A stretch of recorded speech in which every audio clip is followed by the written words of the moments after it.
Good morning class third. Last class में हम लोग ईवीएस में first chapter people with special need कर रहे थे और यहाँ पे हम लोगों का taking care of a special people ये कंप्लीट हो गया था टॉपिक। और वर्चुअल इम्पेयर्ड पीपल यहाँ से आज हमको कंटिन्यू करना है। तो सबसे पहले तो आज की डेट, डे और क्लास तक मेंशन करोगे आप लोग। यहाँ पे विजुअल इम्पेयर्ड पीपल लिखा है, उसके ऊपर डेट, डे और क्लास तक मेंशन कर लो।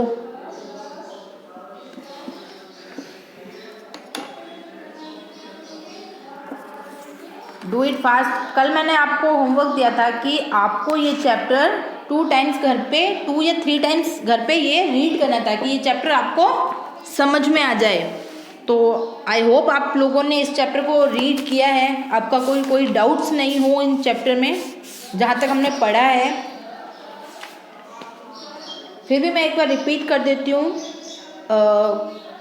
Most of us people who have a healthy body part, they can do their daily job smoothly, but some of people who are physically defect in their body part, they are not able to do their work. They need your help and they need your concern, they need your friendly behavior, they need your help in their life. तो उन लोगों के लिए आप लोगों को कुछ special करने की ज़रूरत नहीं है, बस आपका जो बिहेवियर है उनके साथ वो थोड़ा अच्छा होना चाहिए, जिसकी वजह से उनको उनकी लाइफ में मोटिवेशन मिले। ऐसा नहीं है कि वो उन फिज़िकल चैलेंजेस की वजह से खुद को आप लोगों से कम आंकने लगे या फिर वीक समझे। तो आप लोगों की रिस्पॉन्सिबिलिटी ये होती है कि आप लोग उन लोगों को कुछ स्पेशली ट्रीट करो, यानी उनके साथ आप लोगों का जो नेचर बिहेवियर होता है वो फ्रेंडली रखो। उनको भी अपने गेट टुगेदर, जो बर्थडे पार्टीज, वेडिंग्स वगैरह जो होती है उनमें इनवाइट करो, उन्हें मोटिवेट करके रखो। उनके लिए आप लोग बुक्स पढ़ो, उनके कामों में हेल्प कर दो, तो जिससे उनकी लाइफ भी स्मूथली चलने लगेगी।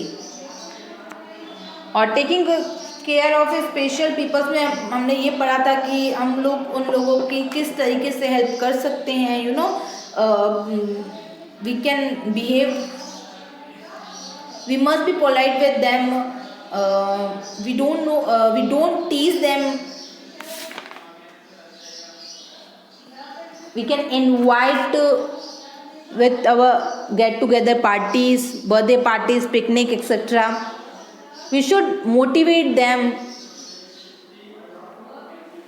तो इन सब चीज़ों से करने से उनको उनके लाइफ में थोड़ा हैप्पीनेस तो मिलेगा ही, प्लस वो मोटिवेट होंगे कि अगर उनके साथ ये सारी जो चीज़ें, मतलब अगर उनके पैर जो है वो प्रॉपर्ली वर्क नहीं कर रहे हैं या हाथ प्रॉपर्ली वर्क नहीं कर रहे हैं या फिर उनको दिखाई नहीं देता, सुनाई नहीं देता या वो बोल नहीं सकते, तो उनको उस चीज़ का एहसास थोड़ा कम हो जाए। तो उसी को हम लोग आगे कंटिन्यू कर रहे हैं। आज का टॉपिक हमारा visual impaired people. Visual impaired people कौन से होते हैं? जिनको दिखाई नहीं देता, people who can not see at all are called visual impaired people. जिन लोगों को बिल्कुल दिखाई नहीं देता उनको हम लोग क्या कहते हैं? Visual impaired people. They have problem in walking, moving about and walking.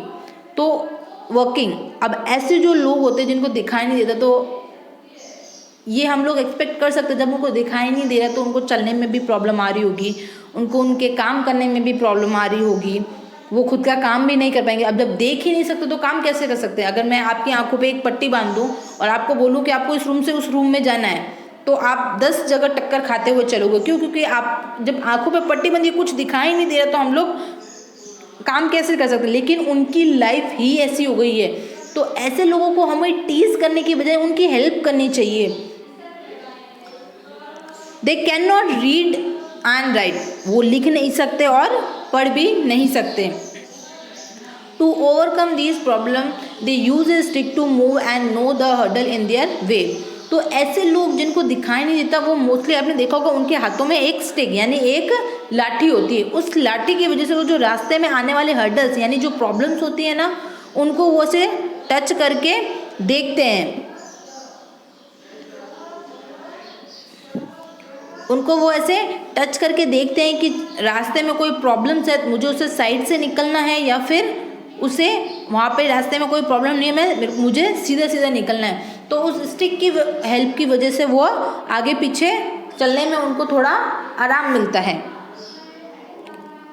Louis Braille develop a special script called Braille script. जो लुइस ब्रेल थे ना, उन्होंने एक मतलब जिन लोगों को, ब्लाइंड लोगों को दिखता नहीं था, उनके लिए एक स्क्रिप्ट तैयार की, स्पेशल स्क्रिप्ट, और उस स्क्रिप्ट का नाम था Braille script for a visual impaired peoples.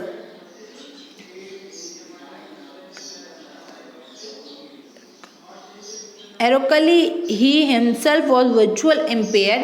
In the Braille script, there are raised dots on a paper that form a pattern to represent alphabet. Such people see with these fingers and read with ear. There are talking book to help them understand thinking. अच्छा, जो Louis Braille थे उन्होंने एक script तैयार की। Script इस तरीके से थी कि अब जो लोग, जिनको दिख नहीं सकता, वो हमारी तरह बुक को रीड आउट नहीं कर सकते, तो उनके लिए उन्होंने एक ऐसी स्क्रिप्ट तैयार की जिसमें इंग्लिश अल्फ़ाबेट के सारे लेटर लिखे हुए हैं बट डॉट्स में लिखे हुए हैं। किस में लिखे हुए हैं? डॉट्स में लिखे हुए हैं।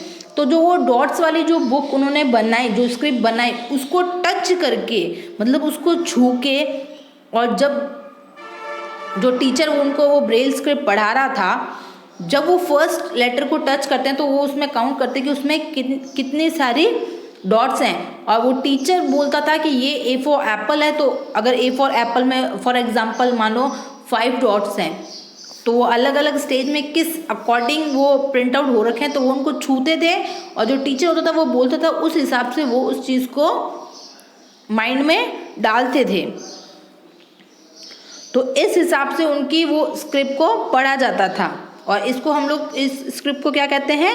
Braille script. नेक्स्ट देखो, speech and hearing impairment. Some people can not speak और hear at all. It is a difficult for such people to communicate with others. Such people use sign language to express themselves. Special training is given to such people to learn this language. They also learn to read lip movement. Partly hearing impaired people use hearing aids to help them to listen. अच्छा, जो लोगों को मतलब दिखता नहीं है, जो देख नहीं सकते, उनके लिए तो ब्रेल स्क्रिप्ट के थ्रू वो लोग पढ़ सकते थे। अब जो लोग देख सकते हैं लेकिन सुन नहीं सकते, आप बोल नहीं सकते, तो उनकी पढ़ाई कैसे होती थी? तो उनकी पढ़ाई आपको स्क्रीन पे दिख रहा होगा,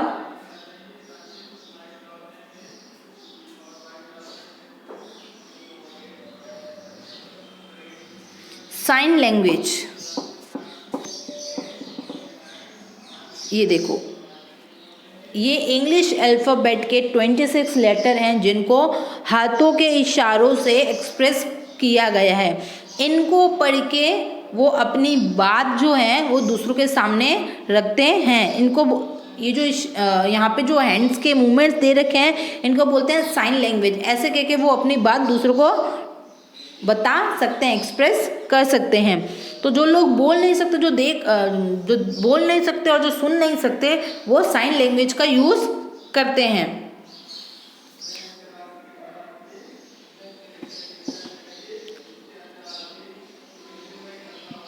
now class 3 take a break. अब देखो ज़रा, आपको एक एक्टिविटी दे रखी होगी, वो एक्टिविटी हम लोग स्टार्ट करते हैं। So come to the take a break. तो इस एक्टिविटी में क्या पूछा गया है?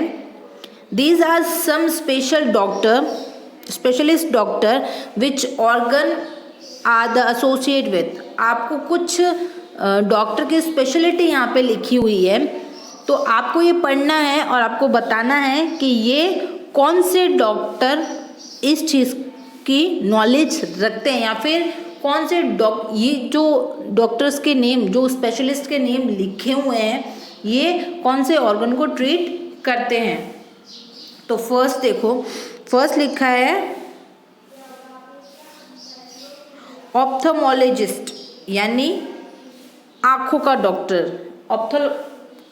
ऑप्थेमोलॉजिस्ट का मतलब होता है आँखों का डॉक्टर, जो आपकी आँखों का ट्रीटमेंट करता है। अगर आपकी आँखें कमज़ोर है, अगर उनको लेंस लगना है या फिर स्पेक्स लगने हैं, तो ये चीज़ जो बताता है उसको हम क्या कहते हैं, ऑप्थेमोलॉजिस्ट। तो फर्स्ट में लिखो आइस, EYS, आइस, EYES।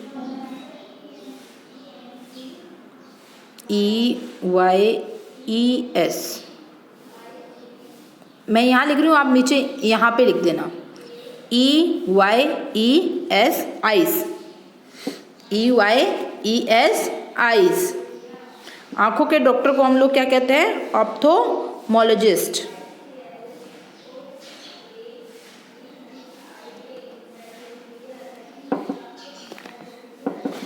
लिख लिया यहाँ तक, सबका हो गया ये, आगे बढ़े।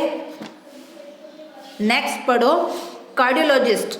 कार्डियोलॉजिस्ट किसे कहते हैं, कार्डियोलॉजिस्ट कहते हैं हार्ट के डॉक्टर को। किसे कहते हैं, हार्ट के डॉक्टर को, जो हमारी मतलब दिल का ट्रीटमेंट करता हो, जो दिल से जुड़ी प्रॉब्लम्स के बारे में हमें बताता हो, या अगर हमारे दिल से रिलेटेड कोई प्रॉब्लम है, कोई डिजीज़ है, तो हम जिसके पास जाते हैं उसे हम कहते हैं कार्डियोलॉजिस्ट। क्या कहते हैं, कार्डियोलॉजिस्ट। तो सेकंड में लिखो हार्ट, HEART, हार्ट,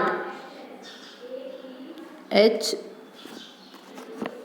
यहाँ पे लिखना HEART, हार्ट, HEART, हार्ट।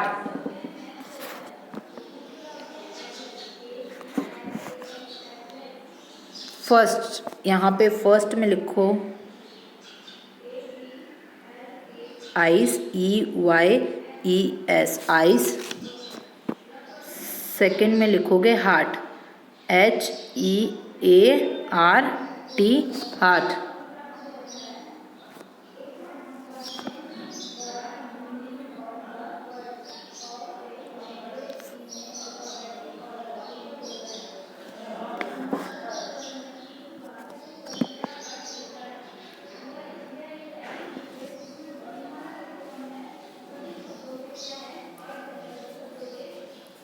लिख लिया।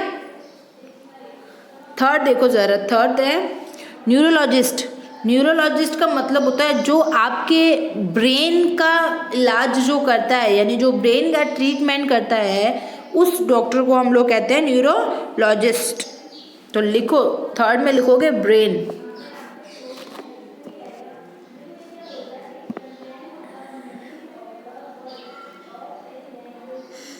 BRAIN, brain. थर्ड में लिख लो ब्रेन, BRAIN, ब्रेन।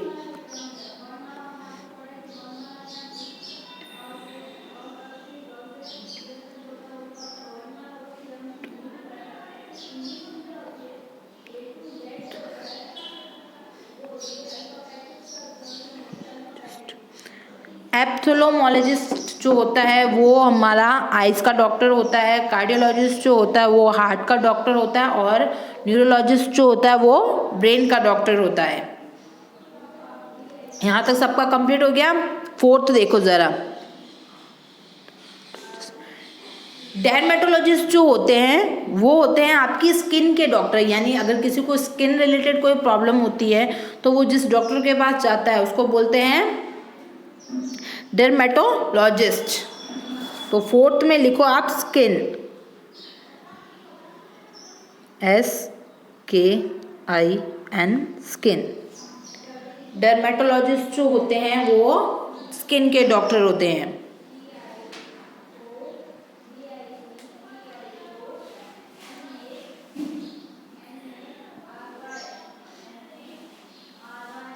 कंप्लीट। आगे बढ़ें। नेक्स्ट है ऑर्थोपेडिक सर्जन।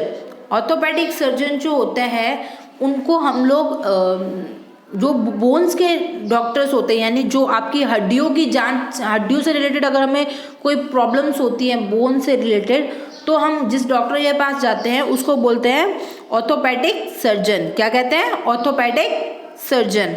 तो 5th में लिख लो bones, BONES,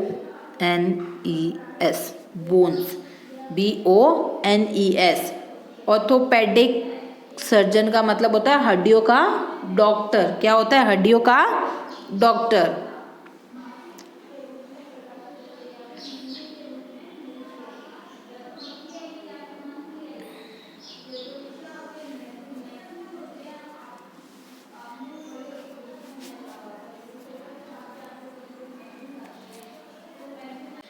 and last 6th is paediatrician, यानी चाइल्ड डॉक्टर, चिल्ड्रन डॉक्टर, जो कि 18 साल तक के बच्चों का ट्रीटमेंट करते हैं।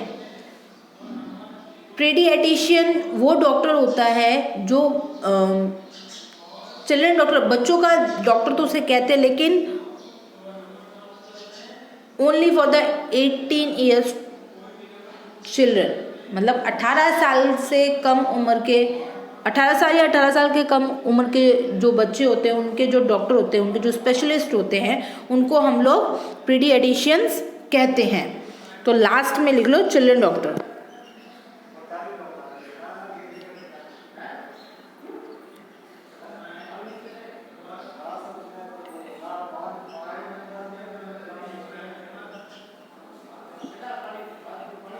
Children doctor.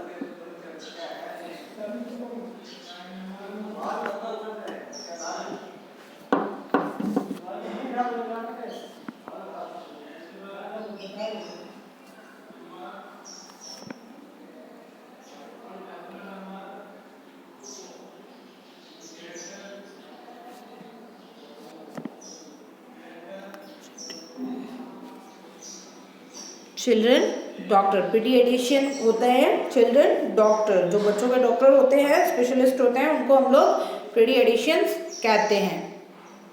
Now class 3rd, आज हम इस टॉपिक को यहीं क्लोज करते हैं। नेक्स्ट इससे आगे ओल्ड पीपल और ऑर्फनेज का जो टॉपिक है उसको कंटिन्यू करेंगे। आज की हमारी क्लास यहीं पे ओवर करते हैं हम लोग। आपका होमवर्क ये है कि इस चैप्टर को आप दोबारा अच्छे से पढ़ोगे। कितने टाइम्स? 3 टाइम्स।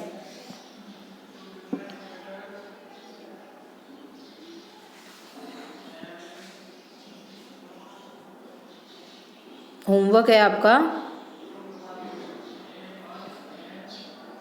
रीड,